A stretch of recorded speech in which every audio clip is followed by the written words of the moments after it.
ሰላም ተኸታተልተይ ከመይ ኣለኹም? ኣነ እግዚኣብሔር ተመስገን ይኹን ዳሕና እየ።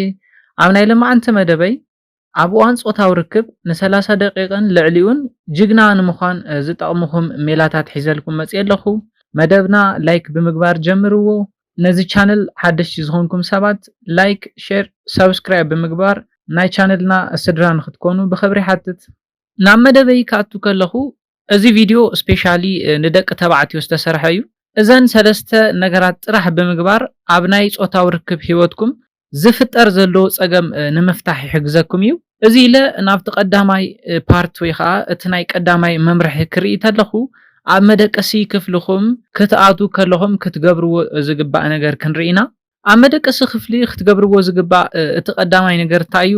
ንነገራት ቀሲልካ ምግባር እዩ።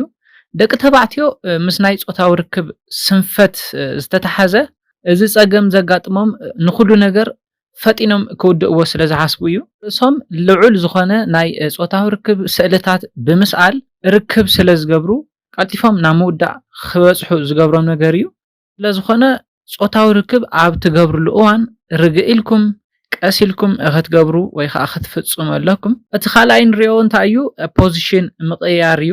ስፔሻሊ ኣብ ናይ ደቂ ተባዕትዮ መትሎ ኣብቲ ጫፍ ከባቢ ሴንሲቲቭ እዩ ወይ ከዓ ሴንሲቲቭ ከም ዝኾነ ይፍለጥ እዩ። እዚ ፓርት ብዝተነኻኸ ቁፅሪ ደቂ ተባዕትዮ ቀልጢፎም ናብ ዕግበት ከበፅሑ ዝገብሮም ነገር እዩ። ኣብ ፆታዊ ርክብ ጅግና ንምዃን ደቂ ተባዕትዮ ፖዚሽን እንዳቀያየርኩም ክትምክሩ ኣለኩም። ነቲ ናይ መትለኹም ጫፍ ሴንሲቲቭ ዝኾነ ፓርት ማለት እዩ ብዙሕ ዘይነኻኽእ ዓይነት ፖዚሽን ተትጥቀሙ ይምረፅ።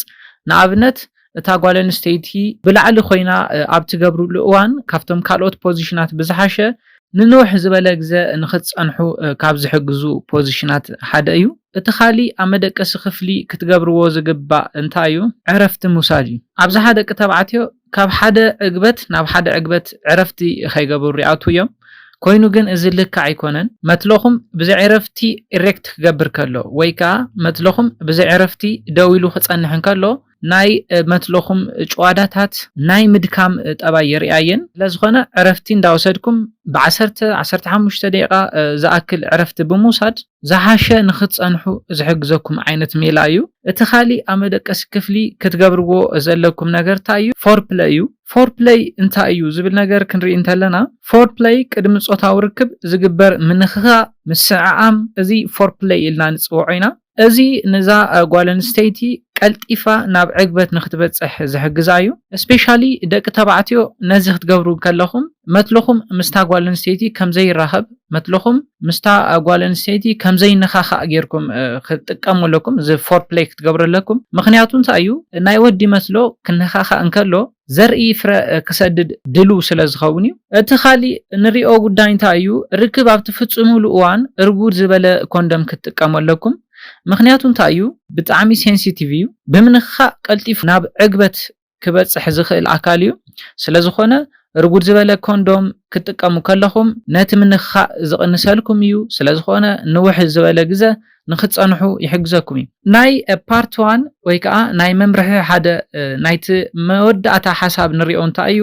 ክሬም ክትጥቀሙ ኣለኩም። እዚኦም ክሬማት ናይ መትለኹም ሴንሲቲቪቲ ዝቕንሱ እዮም። ንኣብነት ታይተን ጀልስ እዞም ቅባት እዚኦም ብጣዕሚ ንናይ መትለኹም ሴንሲቲቪቲ ዝቕንሱ ቅባታት ስለ ዝኾኑ ሴንሲቲቪቲኡ ብዝቐነሰ ቁፅሪ ንውሕ ንዝበለ ግዜ ኣብ እዋን ፆታዊ ርክብኩም ንክትፍፅሙ ወይ ንክትፀንሑ ዝሕግዘኩም እዩ። ፓርት 1 ወይ ከዓ መምርሒ ሓደ ኢልና ዝረኣናዮ ነዚ ይመስል ነይሩ። እቲ ቀፂልና ንሪኦ ፓርት 2 መምርሒ 2 እንታይ እዩ? ኣብ ሂወትኩም ትገብርዎ ነገር እዩ። ኣብዚ ፓርት ኣብ ትሕቲኡ 3 ሓሳባት ክንርኢና። ተቀዳማይ ኮይኑ ንረኽቦ እንታይ እዩ? ኣበላልዓ እዩ። እዚ ክበሃል ከሎ ኣብዝሓ ግዜ ፋትን ኮሌስትሮልን ዝምገቡ ሰባት ወይ ከዓ ዝበልዑ ሰባት ብናይ ፆታዊ ርክብ ስንፈት ዝጋለፅሉ ዕድል ብጣዕሚ ስፍሕ ዝበለ እዩ። ንስኻትኩም ቆፅላ መፅልን ፍሩት ፍራፍረ ብምብላዕ ኣብ እዋን ፆታዊ ርክብ ንውሕ ዝበለ ግዜ ንክትፀንሑ ዝሕግዘኩም እዩ። እቲ ካልኣይ ንሪኦ ሓሳብ ኤክሰርሳይዝ እዩ። ስፖርታዊ ምንቅስቃስ ምግባር ስፔሻሊ ንሕቆኹም ዘንቀሳቀሱ ስፖርትታት ምስራሕ ኣብቲ ከባቢ ንዘሎ ናይ ደምና ምንቅስቃስ ወይ ከዓ ብለድ ፍሎው ኢልና ንፅውዖ ብዝለዓለ ደረጃ ስለ ዝውስኾ ዝሓሸ ጾታዊ ርክብ ንኽትፍጽሙ ዝሕግዘኩም እዩ። ሳልሳይ ሓሳብ ንሪኦ እንታይ እዩ? ካብ ጭንቀት ነፃ ዝኾነ ግዜ ምሕላፍ እዩ። ክንሪኦ ዝግባእ እንታይ እዩ? ምንም ዓይነት ጭንቀት ኣብ ዘይብልኩም ግዜ ዝሓሸ ናይ ጾታዊ ርክብ ናይ ምግባር ዓቕሚ ይህልወኩም እዩ። ኮይኑ ግን ርእስኹም ብጭንቀት ብሓሳብ ብተወጠረሉ እዋን ግን ጾታዊ ርክብ ንኽትገብሩ መትለኹም ደው ናይ ምባል ፀገም ከርኢ ይኽእል እዩ። ከምኡ እውን ቀልጢፍኩም ናይ ምውዳእ ፀገም ክፍጠረኩም ይኽእል እዩ። ስለዝኾነ እንታይ እዩ ርእስኹም ካብ ጭንቀት ነፃ ክኸውን ኣለዎ። እቲ ሳልሳይ መምርሒ ወይ ከዓ ሳልሳይ ፓርት ንሪኦ እንታይ እዩ? ምስ ርእስና ዝተተሓዘ እዩ። ሓደ መዓልቲ ቀልጢፍካ ናይ ምውዳእ ፀገም ኣጋጢሙካ ኣሎ ብልዕትኻ ደው ኣይበለልካን ማለት ኩሉ ሻዕ ፀገም እዚ የጋጥመካ እዩ ማለት ኣይኮነን። ብዝተፈላለዩ ምክንያታት ሓደ ወዲ ተባዕታይ ብልዕቱ ደው ዘይክብለሉ ይኽእል እዩ። ብተመሳሳሊ እውን ቀልጢፉ ክውድእ ይኽእል እዩ። ኮይኑ ግን ዝፀገም እዚ ንሓደ መዓልቲ ዘጋጠመ ፀገም ክኾን ይኽእል እዩ። እዚ ማለት ንቐፃሊ ዝፀገም እዚ ሓቢሩና ዘይክነብር ይኽእል እዩ። ስለዝኾነ ዘተሓሳሰባ እዚ ሒዝና ናብ ጾታዊ ርክብ ክንኣቱ ኣለና።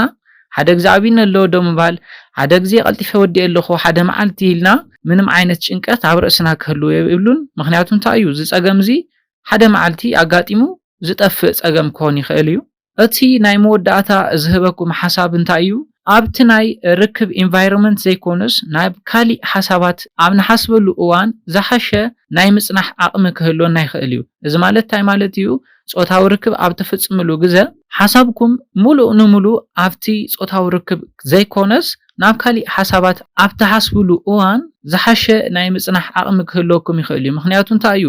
ኣብ ርእስኹም ናይ ጾታዊ ርክብ ስእልታት ስለ ዘይሰኣል እዩ። ስለዝኾነ ናብ ካሊእ ሓሳብ ምሕሳብ ዝሓሸ ንምጽናሕ ዝሕግዝ ሜላ እዩ።